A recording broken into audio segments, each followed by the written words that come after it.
Quando o Gilmar ele equipara ser retratado como homossexual a ser retratado como ladrão, tratando ambos como igualmente ofensivos, ele pratica conduta discriminatória contra a população LGBTQ-GLS. Né? E aqui tem um detalhe: o pedido de desculpas não extingue a punibilidade. A retratação não é prevista como causa de extinção da punibilidade na lei do racismo. Quem se desculpa, como bem apontou o doutor André Marcília, quem se desculpa admite culpa. E admitir culpa de crime inafiançável e imprescritível é se autoincriminar. Não é isso? Terceira coisa, abuso de autoridade. Quando ele requer a inclusão do Zema no inquérito das fake news, o Gilmar ele agiu como vítima e como julgador ao mesmo tempo. Ele é parte interessada no conflito. Ele diz que a sua honra foi atingida, mas ele se vale da sua posição de ministro do STF para acionar a máquina judicial contra quem o satirizou.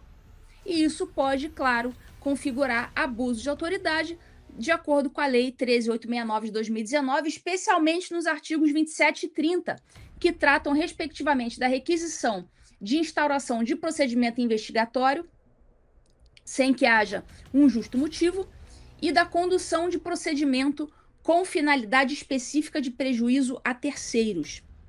Eu vou colocar aqui na tela. Ó. Artigo 27 da Lei do Abuso de Autoridade. Requisitar instauração ou instaurar procedimento investigatório de infração penal administrativa em desfavor de alguém, à falta de qualquer indício da prática de crime. Tá aí. E aqui, o artigo 30.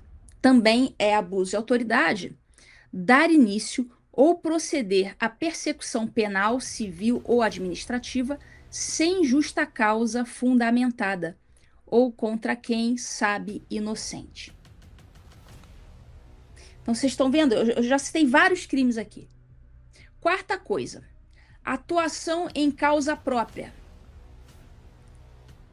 Ele é impedido ou suspeito, gente. Gilmar é o ofendido. A sátira é sobre ele. O boneco é dele. E ele, como ministro do STF, vai lá e encaminha a notícia-crime ao colega de tribunal. Isso viola frontalmente as regras de impedimento e suspensão do Código de Processo Penal e do Código de Processo Civil, que vedam ao juiz atuar em causa em que ele tenha interesse direto. Quando a Constituição proíbe que o juiz atue em causa própria, ela está protegendo a imparcialidade, que é o alicerce de todo o sistema de justiça. O Gilmar Mendes, quando ele usa a estrutura do tribunal para combater quem o está criticando pessoalmente, ele viola essa garantia. Quinta violação do Gilmar: atividade político-partidária. A LOMAN, que é a Lei Orgânica da Magistratura, proíbe que magistrados exerçam atividade político-partidária. Vou colocar aqui. Ó, Lei Complementar 3579, que é a LOMAN. O magistrado vitalício, no caso do Gilmar, somente perderá o cargo, olha lá, C lá embaixo, em caso de exercício de atividade político-partidária. Ele dá vários casos em que ele pode perder o cargo, e ele cita, dentre esses cargos, dentre esses motivos, ele cita o exercício de atividade político-partidária. Então, a Constituição também veda, no artigo 95, parágrafo único 3, quando Gilmar, nas entrevistas, chama o Zema de alguém que tenta sapatear aproveitando o momento eleitoral, ele próprio está fazendo política. Ele está interferindo diretamente no debate eleitoral, tentando desqualificar um pré-candidato à presidência, né, no momento imediatamente anterior às eleições, alguns poucos meses antes das eleições. E isso é atividade político-partidária, sim, e é crime de responsabilidade, como eu estou mostrando aqui para vocês, no artigo 39 da Loman, e aqui no artigo 26, exercício de atividade político-partidária. Sexta coisa, crimes de responsabilidade em geral. A Lei 1079, que é a Lei dos Crimes de Responsabilidade, no artigo 39, prevê como crime proceder de modo incompatível com a honra, a dignidade e o decoro das suas funções. Vamos voltar ao artigo. Deixa eu colocar aqui. Ó, Lei 1079. Ó, Lei do Impeachment. Artigo 39. São crimes de responsabilidade dos ministros do STF. Está ali marcadinho de amarelo. Exercer atividade político-partidária. E eu pergunto, zombar do sotaque de milhões de brasileiros, equiparar a homossexualidade a crime, usar a estrutura do tribunal para perseguir um adversário político, isso é compatível com a honra, a dignidade e o decoro do cargo de ministro do STF? Evidentemente que não. E tem mais. O mesmo artigo, ele prevê como crime de responsabilidade isso aqui, exercer atividade político-partidária, e ser patentemente desidioso no cumprimento dos deveres do cargo. Ó, até aqui, ó. 39, proceder de modo incompatível com a honra, a dignidade e o decoro de suas funções.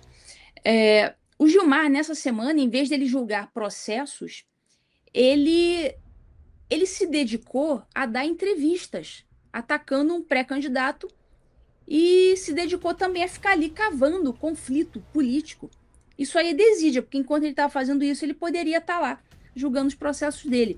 Bom, e para encerrar essa análise jurídica, tem um ponto que eu não posso deixar de mencionar, que é, o Gilmar, nas entrevistas, ele insinuou que o senador Alessandro Vieira, relator da CPI do crime organizado, ou está ameaçado pelo crime organizado ou está sendo financiado por ele. Ele insinuou isso. Ele disse isso textualmente. Essa acusação, feita sem nenhuma prova contra o senador Alessandro Vieira, contra um senador da República, pode configurar calúnia, difamação, injúria, além de ser, ela sim, uma notícia fraudulenta, uma fake news proferida por um ministro do Supremo. Pois bem, o que eu quero que vocês levem daqui é o seguinte: quando o ministro do STF usa as ferramentas do tribunal, inquérito das fake news, a notícia crime, as entrevistas concedidas com o peso do cargo, quando ele usa essas ferramentas do tribunal para atacar pessoalmente um pré-candidato à presidência que o criticou com uma sátira de fantoche, a gente não está diante de uma defesa institucional do tribunal. A gente está diante do exercício nu e cru de um poder pessoal, é o patrimonialismo de que eu falei lá atrás. O Gilmar não defende o STF, o Gilmar defende o Gilmar. E o pior, usa o STF como arma. No dia 25 de abril, sábado, o Zema lançou mais um episódio dos Intocáveis, ironizando justamente a notícia crime e o inquérito das fake news. O boneco do Gilmar pede ao boneco do Moraes que o inclua no inquérito. Aí o Moraes responde: claro que cabe mais um inimigo nosso. Quer dizer, da democracia, é claro. O Zema, ele sinalizou, então, que ele não pretende recuar e que também está estudando medidas jurídicas contra o Gilmar por xenofobia. Enquanto isso, os parlamentares da oposição protocolaram um pedido de impeachment do Gilmar. O próprio Zema disse que espera que o Senado tenha coragem de apreciar esse pedido. Bom, essa história não acabou, ela está só começando, mas uma coisa já ficou clara. O Gilmar, ao partir mesmo para pancada com o Zema, ele se enrolou muito. Ele revelou que os brasileiros já sabiam, que por trás daquela toga tem um homem que se considera dono da justiça e que não aceita que ninguém ouse rir dele. Mas nesse momento, eu acho que ele está bem por baixo. Beleza, pessoal? Terminamos a nossa pauta número 1. Vamos para a nossa pauta número 2. Big Brother do STF. Pessoal, o STF contratou um serviço de monitoramento de influenciadores e de redes sociais com o seu dinheiro. Eles estão usando o seu dinheiro, tá? Para contratar isso aqui. STF abre licitação de R$ 249 mil para monitorar redes sociais. Edital prevê contratação de empresa para análise de sentimento das publicações e mapeamento de influenciadores. Análise de sentimento das publicações. Mapeamento de influenciadores.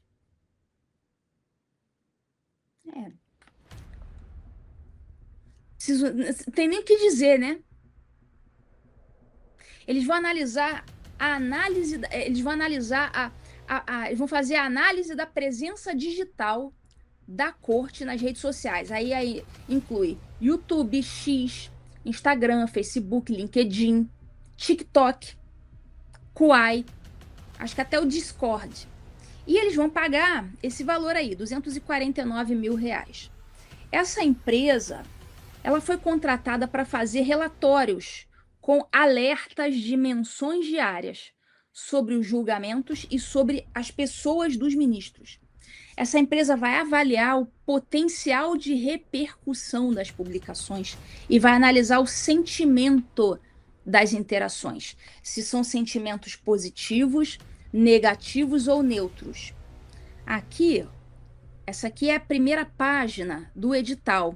Ó, pregão eletrônico, número 900-10/2026. Objeto: contratação de empresa especializada na prestação de serviços de acompanhamento e análise da presença digital do Supremo Tribunal Federal nas redes sociais. Aí tá ali o valor, o dia lá do pregão. Vocês entenderam o que aconteceu aqui? O STF, né, a mais alta corte do país, guardiã da Constituição, instituição que se autoproclama acima de qualquer questionamento político, quer saber o que você está falando sobre ela no TikTok. E quer fazer isso com dinheiro público, por contrato formal, via edital publicado no Diário Oficial. Se isso não te incomoda, você não entendeu o problema ainda. Mas, bom, eu vou explicar aqui porque a coisa vai bem além do que simplesmente uma monitoração de mídia. A primeira pergunta que qualquer bom advogado faz diante de uma licitação é: qual é a necessidade administrativa que justifica essa contratação? Aqui está o problema central. O Poder Judiciário não tem função constitucional que justifique o monitoramento de opinião pública. Não tem nada na Constituição, não tem nada na LOMAN, zero. Ao Judiciário compete resolver conflitos, aplicar a lei, aplicar a Constituição, julgar. Não está escrito em lugar nenhum que o STF deve analisar o sentimento das interações nas redes sociais sobre ele. Judiciário não tem que julgar de acordo com as reações do público. Pouco importa num julgamento, você é um juiz. Pouco importa a reação do público. Pouco importa se vai ser uma decisão impopular. Você tem que aplicar a Constituição, tem que aplicar a lei, ainda que o resultado daquilo ali não agrade ao público. O juiz não é pago para ser agradável, para ser simpaticão. Não cabe promover gestão de imagem com dinheiro público. Isso é uma anomalia administrativa sem precedentes. O STF está exigindo um levantamento dos principais formadores de opinião nas redes sociais que debatem sobre assuntos afetos ao STF com análise de posicionamento e influência e capacidade de repercussão. Vamos traduzir isso em linguagem direta. O STF está querendo uma listinha de influenciadores que criticam o STF. Estão querendo uma lista negra, com a análise do quanto cada um tem de alcance e capacidade de causar dano à imagem da corte. Leia-se: capacidade de falar as verdades que eles não querem que sejam ditas. Isso é mapeamento de oponente. Isso é uso de dinheiro público para promover opressão estatal. Pergunta aqui para o espectador do TV Injustiça: você se sentiria confortável sabendo que ao gravar um vídeo criticando uma decisão do STF, você pode estar sendo catalogado numa planilha paga com dinheiro público? Porque é exatamente isso que esse edital aqui está comprando. No direito administrativo, o princípio da finalidade, que é um desdobramento do princípio da legalidade, ele exige que todo ato administrativo seja praticado com um fim específico para o qual foi outorgada a competência ao agente. O STF tem competência administrativa, por exemplo, para gerir os seus servidores, o seu orçamento, os seus sistemas de informação. O judiciário pode fazer isso e tem que fazer isso. Agora, a Constituição não deu competência ao STF para gerir a percepção pública sobre as suas decisões e os seus membros. Para ver o que estão falando dele por aí. Não está escrito isso em lugar nenhum. E quando não está escrito, o órgão público não pode fazer.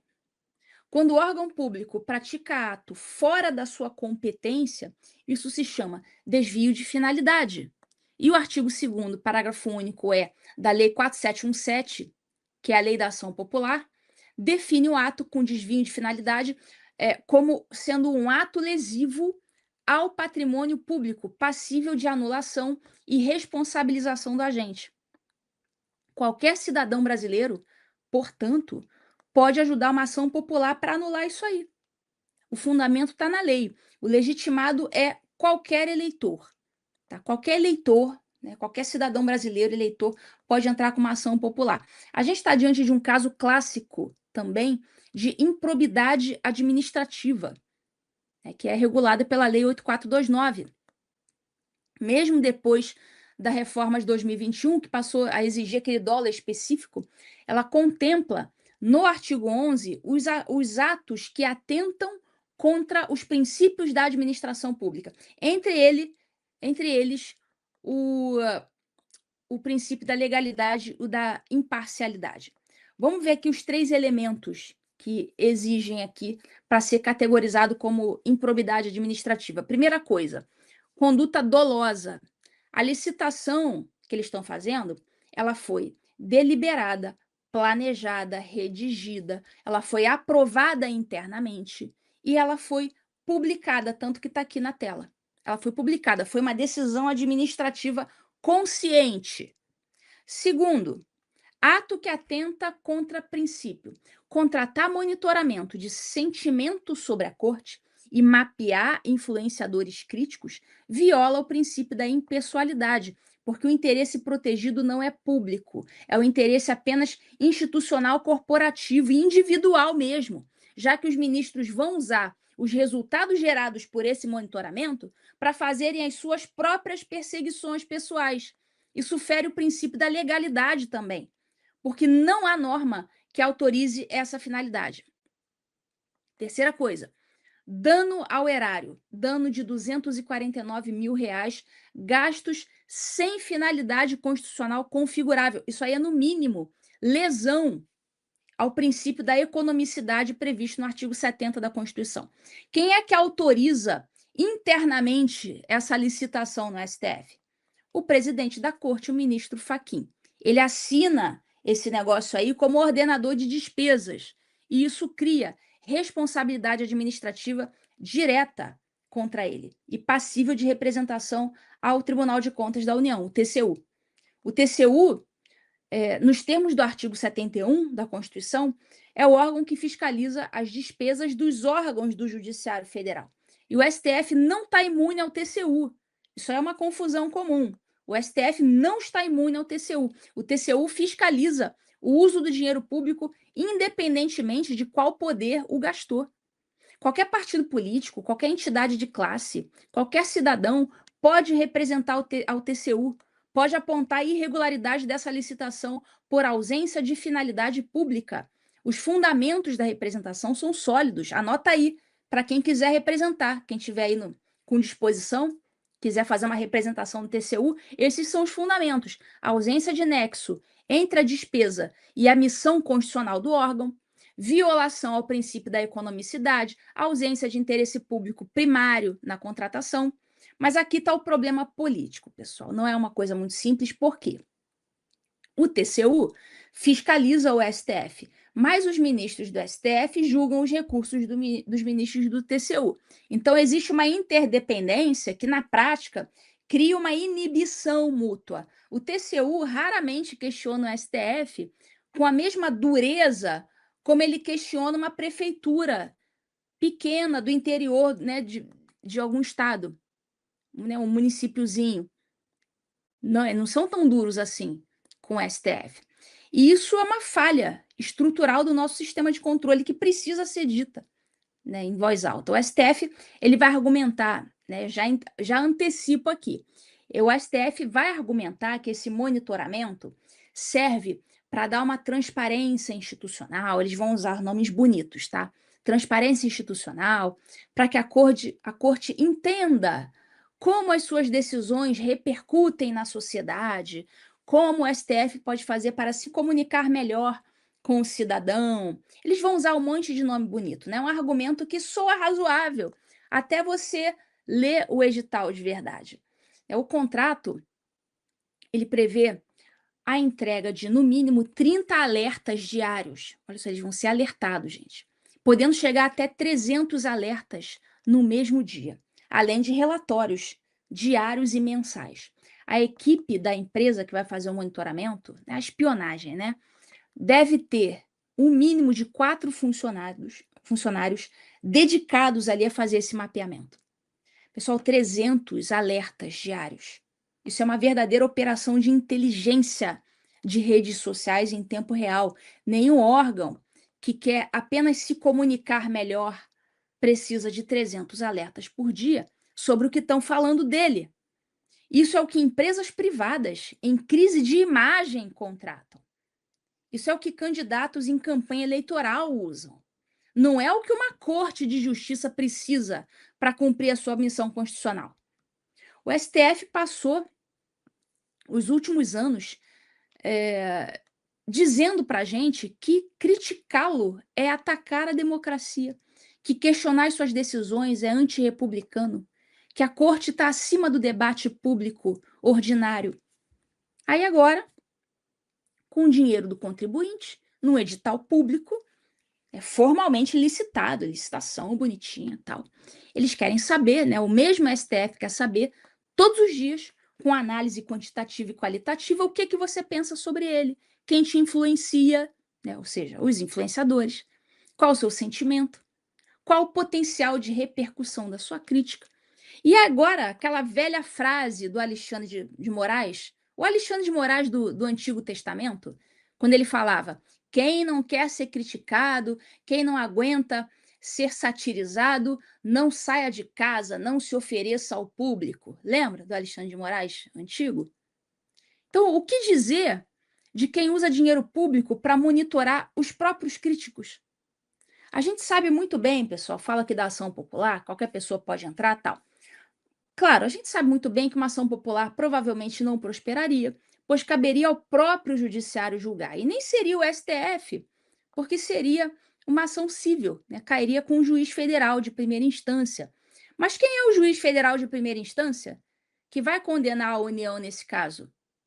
Então, o mais razoável, a meu ver, é a representação ao TCU. Para quem tiver aí disposição, né, advogados que estejam aí, queiram, né, arrumar sarna para se coçar, faça a representação ao TCU. E cabe também, né, aos partidos políticos, aos parlamentares fazerem isso.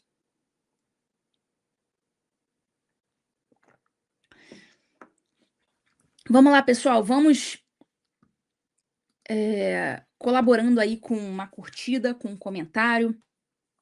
Compartilhem a live com os seus conhecidos no WhatsApp, para colaborar no algoritmo, para que o YouTube entenda que essa live é relevante e entregue essa live para mais pessoas, né? Apareça ali a minha live como sugestão para mais pessoas. Então, saiam rapidinho aí do chat, verifiquem se vocês estão inscritos no canal, aí volta para o chat e a gente continua conversando aqui.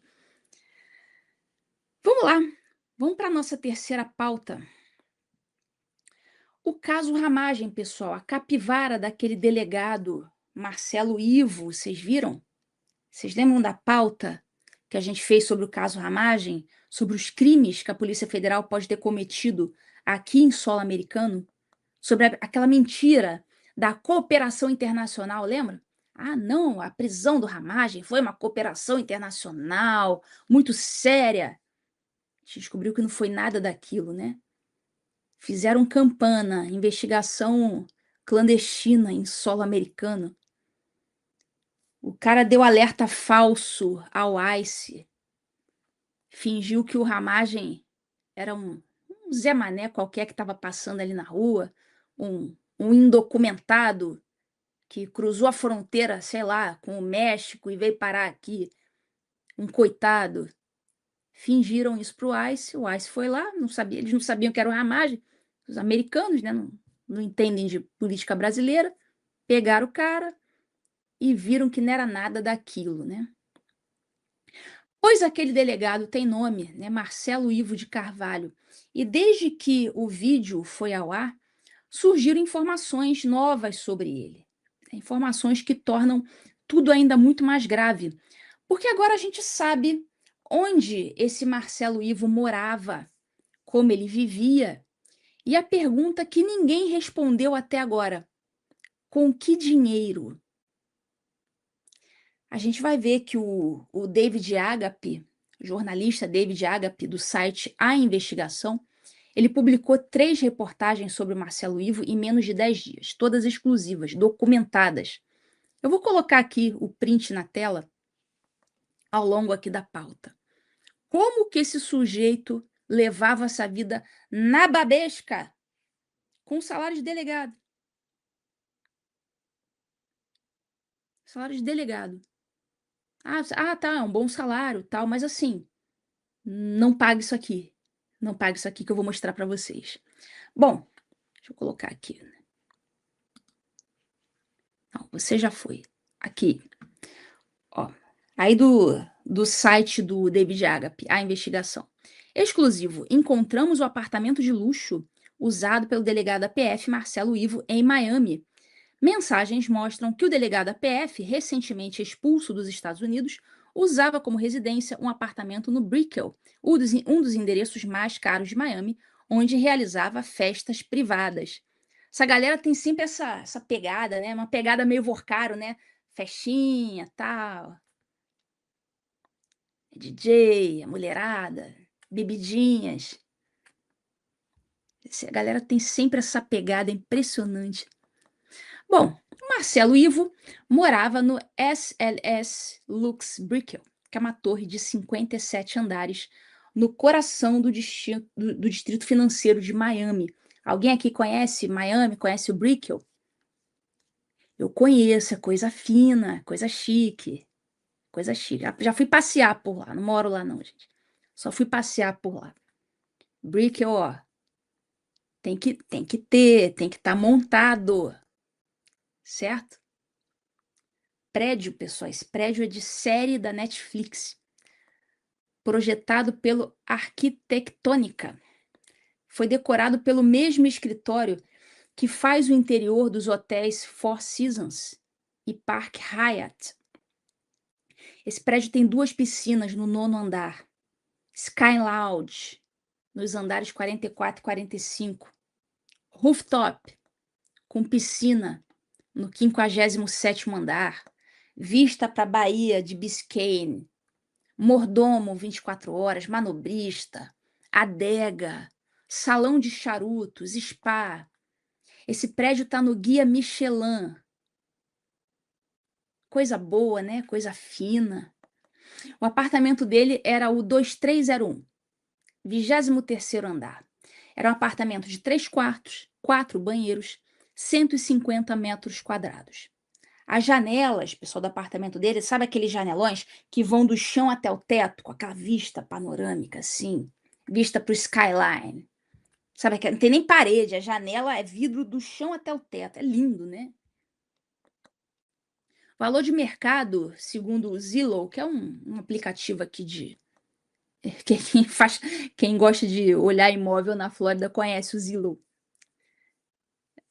Segundo o Zillow, esse apartamento custa 1,2 milhão de dólares. Mais de 7 milhões de reais, né, se você for fazer a conversão. Só o IPTU de 2024 foi de quase 23 mil dólares, ou seja, mais ou menos 130 mil reais de IPTU. Né? Lembrando que ele, né, é delegado no Brasil, portanto, ele recebe em real. Né? E o aluguel?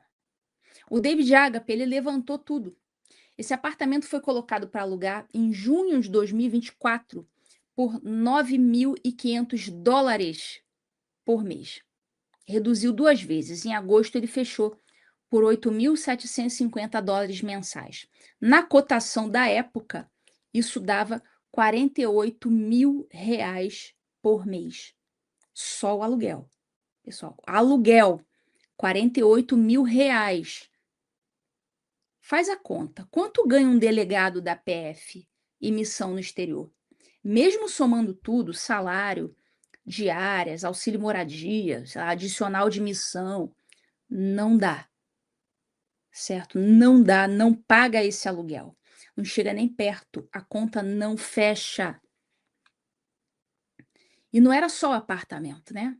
O Marcelo Ivo frequentava o Clube Mila, é o restaurante independente de maior faturamento dos Estados Unidos, jantar de degustação, serviço de garrafas, né, na casa dos milhares de dólares.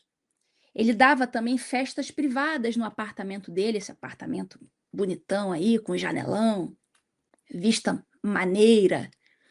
O Ágape, ele ouviu umas fontes, né? E essas fontes descrevem esses eventos como sendo eventos com convidados da alta sociedade, autoridades e mulheres. Né? O ambiente, segundo as palavras de uma fonte, um ambiente mais solto. E quem contou? O próprio Marcelo Ivo contando vantagem depois de beber. Tá lá, ele tinha que se gabar, né? Imagina. O cara, né, se gaba, apartamento no Brickell, janelão bonito, vista, autoridades frequentando a sua casa, festas, adega, imagina. Que beleza, né? Aí o cara conta a vantagem e conta para, né, para quem não é tão amigo dele assim. Aí esse nem tão amigo dele assim foi lá e bateu pro David Agape, que escreveu essa matéria aí. O Agape, ele conseguiu até uma mensagem de Instagram, outubro de 2024. O Marcelo Ivo mandou o endereço do apartamento dele e um áudio de 11 segundos dizendo assim: fala aí, meu amigo, ó, vou fazer uma festinha com os amigos hoje à noite lá em casa. Se quiser dar um pulo, fica à vontade. Se quiser levar alguém, fica tranquilo. E essa voz foi identificada como sendo consistente com a voz do Marcelo Ivo. Pergunta: quem pagava essa vida na babesca? Delegado não tem como pagar isso aqui tudo. Por melhor, né, mais, por melhor que seja o salário dele, não paga isso aqui, gente. Não paga isso aqui. Mesmo servidores públicos que ganham mais, não paga isso aqui. Tá? O apartamento não está no nome dele. Pertence a uma LLC chamada PH 1500. É uma LLC registrada na Flórida e em nome de um gestor americano de investimentos, um tal Jeffrey Paul Camp, o nome dele, ex-diretor da Morgan Stanley. Nenhuma conexão com o Brasil. Ele é o dono, o locador. Mas quem alugou? Quem assinava o cheque todo mês? Isso não aparece em registro nenhum. Tem que ser esclarecido. Esse Marcelo Ivo tem muito a explicar. Tem um detalhe que não dá para ignorar, pessoal. Em julho de 2024, um mês antes do apartamento do Marcelo Ivo ser alugado, o Banco Master, o Banco Master do Vorcaro, fechou o contrato, assim, contrato de escritório mais caro já registrado na Flórida. Mais de 2.400 metros quadrados nos andares 44 e 45 do número 830 do Brickell Plaza. Valor: 5,6 milhões de dólares por ano, 30 milhões de reais. Isso a poucas quadras do apartamento do Marcelo Ivo. O David Agape fez questão de dizer: Não há evidência, tá? Não há evidência de ligação direta entre os dois. E eu também não vou afirmar aqui o que eu não sei. Mas ambos gravitavam no mesmo circuito de alto padrão no Brickell. E a pergunta segue de pé: com que dinheiro? E sabe quando a festa acabou? No dia 20 de abril. O Departamento de Estado publicou a nota mandando o Marcelo Ivo, ó, embora, vaza. A mesma nota que a gente já comentou aqui no TV Injustiça, né? Que fala em manipulação do sistema de imigração e perseguição política. Sabe onde ele, o Marcelo Ivo, estava nessa hora? Na casa Neos Miami. É um restaurante à beira do Miami River. É um beach club. Tem DJs, rooftop privativo, maneiro, vídeos circulando nas redes, bebendo, rindo, curtindo, curtindo a vida, né? Como se nada tivesse acontecendo. Agora, a primeira reportagem do Ágape, que foi publicada logo após a detenção do Ramagem, já tinha traçado o perfil desse personagem. Exclusivo. Conheça Marcelo Ives Carvalho, delegado da PF por trás da armadilha que colocou Ramagem na mira do ICE. Oficial de ligação da PF no ICE, em Miami, Marcelo Ivo tem no histórico atropelamento com CNH vencida, pegar a capivara do cara. E embriaguez no Brasil, operações de monitoramento de brasileiros em território americano. Bom, a gente falou na semana passada que a PF fez campana em solo americano, que monitorou o Ramagem e a família do Ramagem sem autorização da justiça americana. Pois o Ágape mostrou que isso não era novidade, o Marcelo Ivo já fazia isso antes. Em janeiro de 2024, o Moraes mandou prender uma moça chamada Flávia Magalhães. Vocês lembram? Eu fiz uma entrevista com ela aqui no TV Injustiça. Flávia Magalhães. Ela é brasileira, naturalizada americana. Ela morava em Pompano Beach desde 2012. Motivo: post de rede social. Ela não era ré em nada, não tinha praticado crime nenhum. Mesmo assim, o Moraes bloqueou o passaporte dela, classificou a Flávia como evadida, ou seja, fugitiva, e acionou formalmente o oficialato de Miami. Esse cara, Marcelo Ivo. Tá nominal, tá o nome dele ali no mandado que ela mostrou. A Flávia contou que ela foi monitorada numa manifestação em Fort Lauderdale.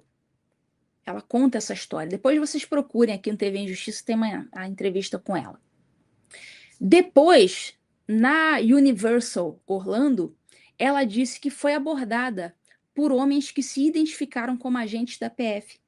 Um deles teria dito para ela que o Moraes mobilizou 1.000 agentes para monitorar brasileiros nos Estados Unidos. O caso virou um dos fundamentos das sanções americanas contra o Alexandre de Moraes via Lei Magnitsky. Então, notem, o que a PF fez com o Ramagem não foi um episódio isolado. Isso era o modus operandi mesmo deles. O Marcelo Ivo já operava assim. Vigilância sem mandado, monitoramento clandestino de cidadãos, tudo em solo americano, como se a Flórida fosse um quintal do regime do Alexandre de Moraes. Enquanto ele dedicava energia a isso, a perseguir patriota na Flórida, o que acontecia com as operações da PF contra criminosos de verdade? Porque tem crimes rolando por aí, não tem? Tráfico de drogas, tráfico humano, um monte de... As coisas estão rolando, não é? Aí a Ana Paula Henkel lança esse tweet. Olha, mais sobre Marcelo Ivo. Recebi uma grave denúncia de um delegado da Polícia Civil que atua em conjunto com a Força Integrada de Combate ao Crime Organizado. Para preservar sua identidade e segurança, não revelarei nem o seu sexo, nem o estado em que trabalha. O delegado solicitou que eu trouxesse o caso à luz pública e questionasse os órgãos federais competentes sobre o tema. Segundo o relato, O escopo da colaboração dessa força integrada com autoridades americanas era identificar e localizar brasileiros residentes nos Estados Unidos envolvidos em crimes graves, como lavagem de dinheiro, assassinatos e possivelmente tráfico humano. Essa autoridade relatou que, ao final de 2025, após vários meses de intenso trabalho, em um dos casos, mais de um ano, reuniu farta documentação sobre brasileiros residentes nos Estados Unidos acusados de crimes graves no Brasil, inclusive hediondos. Ó, essa autoridade dizendo que descobriu um monte de brasileiro aqui nos Estados Unidos envolvido com esse tipo de crime de verdade. Não é crime de publicar meme em rede social, não. Crime de verdade. Agora se liga nessa. Diante da farta documentação, mas lentidão nas providências, foi enviado por canais oficiais um e-mail à Embaixada do Brasil em Washington, questionando a demora do então responsável da Polícia Federal nos Estados Unidos para essas operações, Marcelo Ivo, em realizar prisões, deportações e dar andamento ao trâmite legal esperado pela Força Integrada de Combate ao Crime Organizado e os delegados da Polícia Civil envolvidos em vários casos graves. A Embaixada do Brasil em Washington confirmou o recebimento do e-mail enviado pelos canais oficiais. Entenderam o problema aí? Essa denúncia diz que esse Marcelo Ivo, né, fazia um corpo mole ali quando eram operações contra bandidos de verdade. Olha a denúncia. Posteriormente, houve uma ligação telefônica entre o delegado e um membro da embaixada, na qual foi informado que tudo seria devidamente investigado e que seriam apuradas as razões da lentidão do então adido da Polícia Federal, Marcelo Ivo. No entanto, apesar da promessa, o delegado nunca recebeu qualquer resposta oficial ou explicação sobre os motivos da demora no cumprimento das solicitações e dos términos repentinos e sem explicação de algumas operações. Ou seja, algumas operações contra bandidos perigosíssimos eram simplesmente encerradas, assim, acabava. Acabou a operação, não tem mais operação. Diante dos fatos alegados, questiono diretamente o governo brasileiro. Por que a Embaixada do Brasil em Washington e o adido da Polícia Federal, Marcelo Ivo, na verdade, o nome é nem adido, né? É policial de ligação, mas é só uma nomenclatura. Por que eles ignoraram as solicitações e falharam em agir contra brasileiros procurados por crimes graves, inclusive hediondos? Então, a Ana Paula Henkel publicou essa denúncia, né, de um delegado da Polícia Civil que atua com essa força integrada de combate ao crime organizado. Esse delegado, ele passou meses reunindo documentação sobre brasileiros nos Estados Unidos.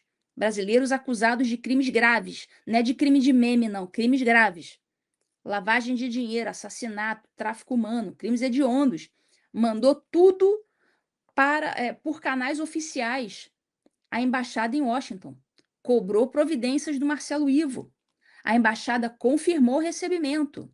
Teve uma ligação, prometeram apurar e depois, nada. Silêncio absoluto. Operações foram encerradas sem explicação. Então, vocês pensem na gravidade disso. O homem que devia estar combatendo o crime organizado brasileiro nos Estados Unidos gastava o seu tempo perseguindo opositores políticos. Então, enquanto assassinos, lavadores de dinheiro, traficantes de pessoas ficavam impunes, ele estava lá perseguindo publicador de meme, crítico de STF. Ele não respondia aos e-mails. E a terceira reportagem do Ágape revelou, então, mais um capítulo do passado do Marcelo Ivo. Olha isso. Irmã do delegado da PF, Marcelo Ivo, foi detida no Paraguai, ao lado de advogada do Marcola e investigada por ligação com o PCC.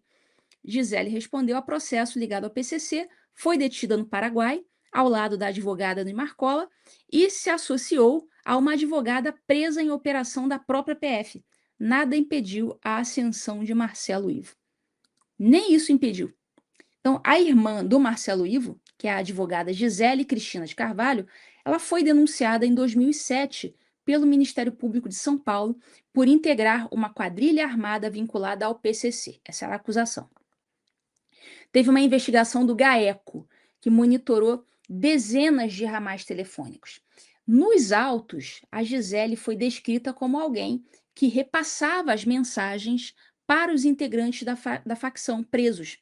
E eles diziam lá na investigação que ela contribuía significativamente para a atuação criminosa do bando. Ela visitou o Valdeci Alves dos Santos, o Colorido, que é o número 2 do PCC, visitou esse cara na prisão, menos de um mês antes dos ataques de maio de 2006. O processo durou 16 anos. Acabou em absolvição por insuficiência de provas.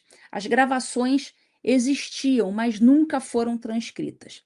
Bom, em 2010, a Gisele foi detida pela polícia antidrogas do Paraguai em Pedro Juan Cabaleiro. Olha só. Ela estava dentro de um carro do lado da Ariane dos Anjos, que é a advogada do Marcola, apontada pela CPI do tráfico de armas como coparticipante no assassinato de um juiz.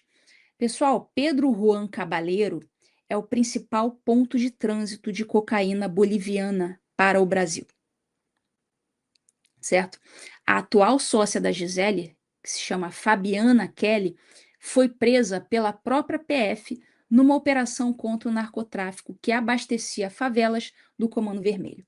Em nenhum momento da carreira do Marcelo Ivo, nem em Guarulhos, nem na Paraíba, nem em Miami, esse histórico dele barrou uma nomeação. A PF foi questionada, mas não se manifestou. Esse cara sempre foi nomeado para tudo, apesar aí dessa capivara pessoal e familiar. E tem mais uma coisa. O Metrópolis revelou que em outubro de 2016, o Marcelo Ivo matou um homem atropelado. Ele estava dirigindo uma Mercedes numa rodovia em Sorocaba. Ele bateu na moto de um homem chamado Francisco Lopes da Silva Neto, era um vigilante de 38 anos, casado, pai de 2 filhas. O bafômetro ele fez e atestou embriaguez. Ele foi denunciado por homicídio culposo com qualificadora. Ele tentou trancar a ação no STJ, não conseguiu. Depois, em 2020, ele foi absolvido após indenizar a família. Só ele foi absolvido. Mas o homem, ele tá lá, ele morreu. Ele morreu. Nada disso impediu que ele fosse, no Marcelo Ivo, fosse mandado para o posto mais sensível da PF no exterior. E agora a gente vai ao último capítulo dessa história, que é a retaliação. Quando os Estados Unidos expulsaram o Marcelo Ivo, o que fez o Andrei Rodrigues? Será que o Andrei reconheceu o erro, pediu desculpas, abriu uma investigação interna ali para ver o que estava acontecendo? Não, ele retaliou. Ele não fez nenhuma meia-culpa, não abriu investigação interna, nada. Ele retaliou. É o bichão. No dia 22 de abril, ele deu uma entrevista à Globo News. Ele disse que retirou as credenciais de um agente de imigração americano que atuava na sede da PF em Brasília. Aí ele falou que eu retirei com muito pesar as credenciais de um servidor dos Estados Unidos pelo princípio da reciprocidade, ele disse. O Poder 360 apurou que o Lula autorizou e incentivou essa medida. Pessoal, reciprocidade, ele chamou de reciprocidade. Vamos pensar aqui no que essa palavra significa. Reciprocidade pressupõe simetria, pressupõe que os dois lados fizeram a mesma coisa, não é isso? De um lado, o delegado brasileiro possivelmente cometeu crimes em solo americano, manipulou o sistema de imigração, conduziu vigilância sem mandado, passou informação falsa ao ICE, como a gente mostrou no vídeo. O Departamento de Estado chamou isso de perseguição política. Os Estados Unidos fizeram o que qualquer país soberano faria: mandaram o cara embora. Do outro lado, vamos lá, o agente americano no Brasil. Vamos lá, reciprocidade. Falamos do Marcelo Ivo, tá? Do outro lado, agente americano no Brasil. O que que ele fez, esse agente americano no Brasil, para que seja aplicada a reciprocidade? Ele não fez nada. Não há uma única acusação contra ele, não há uma única denúncia. Ele não manipulou sistema nenhum, não monitorou ninguém legalmente, nada, zero. Então, que reciprocidade é essa? Isso é mais uma mentira. Punição ao inocente, não é reciprocidade, porque o americano não fez nada para ser expulso.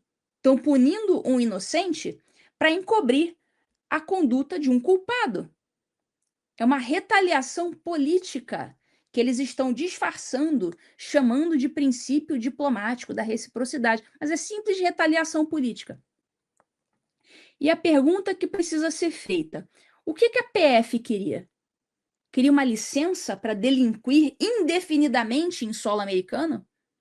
Queria que os Estados Unidos ficassem quietos enquanto um agente brasileiro manipulava o sistema deles, monitorava pessoas sem mandado, sem autorização, fazia perseguição política dentro do território deles?